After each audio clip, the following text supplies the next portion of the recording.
அன்புள்ள சகோதர சகோதரிகளே, உங்களுக்கு ஒரு நற்செய்தி.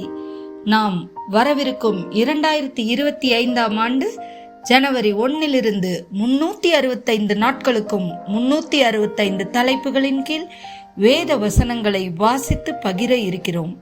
நீங்கள் இதை அனுதினமும் கேட்டு தியானித்து ஆசீர்வாதத்தை பெற்றுக்கொள்ளுமாறு கேட்டுக்கொள்கிறோம்.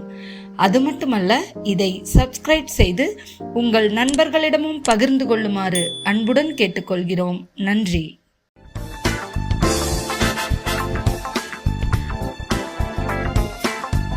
இன்று நாள் 34. தலைப்பு நிச்சயதார்த்தம். யாத்ராகமம் 22:16. நியமிக்கப்படாத ஒரு கன்னிகையை ஒருவன் மோசம் போக்கி அவளோடே சயனித்தால் அவன் அவளுக்காக பரிசம் கொடுத்து அவளை விவாகம் பண்ண கடவன். உபாகமம் 20:7.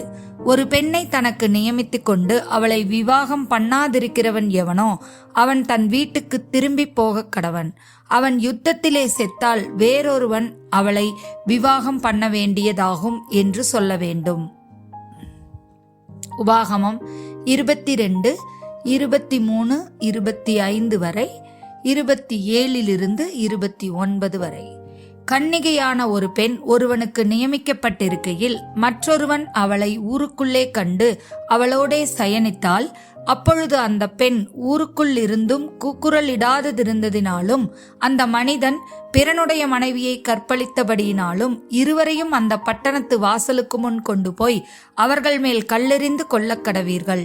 இப்படியே தீமையை உன் நடுவிலிருந்து விலக்க கடவாய். ஒருவனுக்கு நியமிக்கப்பட்ட பெண்ணை வெளியிலே ஒருவன் கண்டு அவளை பலவந்தமாய் பிடித்து அவளோடே சயனித்தானேயாகில் அவளோடே சயனித்த மனிதன் மாத்திரம் சாகக் கடவன். வெளியிலே அவன் அவளை கண்டுபிடித்தான். நியமிக்கப்பட்ட பெண் அப்பொழுது கூக்குரலிட்டும் அவளை காப்பாற்றுவோர் இல்லாமற் போயிற்று.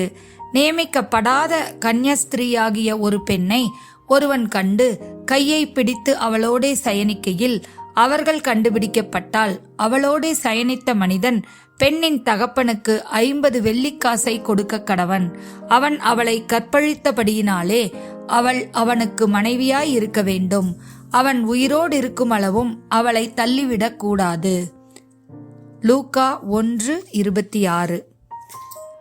6ஆம் மாதத்திலே காப்ரியேல் என்னும் தூதன் கலிலேயாவிலுள்ள நாசரேத் என்னும் ஊரில் தாவீதின் வம்சத்தானாகிய யோசேப்பு என்கிற நாமமுள்ள புருஷனுக்கு நியமிக்கப்பட்டிருந்த ஒரு கன்னிகை இடத்திற்கு தேவனாலே அனுப்பப்பட்டான். அந்த கன்னிகையின் பெயர் மரியாள். மத்தேயு 1:18-19. இயேசு கிறிஸ்துவினுடைய ஜனனத்தின் விவரமாவது, அவருடைய தாயாராகிய மரியாள் யோசேப்புக்கு நியமிக்கப்பட்டிருக்கையில் அவர்கள் கூடி வரும் முன்னே அவள் பரிசுத்த ஆவியினால் கர்ப்பவதியானாள் என்று காணப்பட்டது. அவள் புருஷனாகிய யோசேப்பு நீதிமானாய் இருந்து அவளை அவமானப்படுத்த மனதில்லாமல் இரகசியமாய் அவளை தள்ளிவிட யோசனையாய் இருந்தான். ஆமேன்.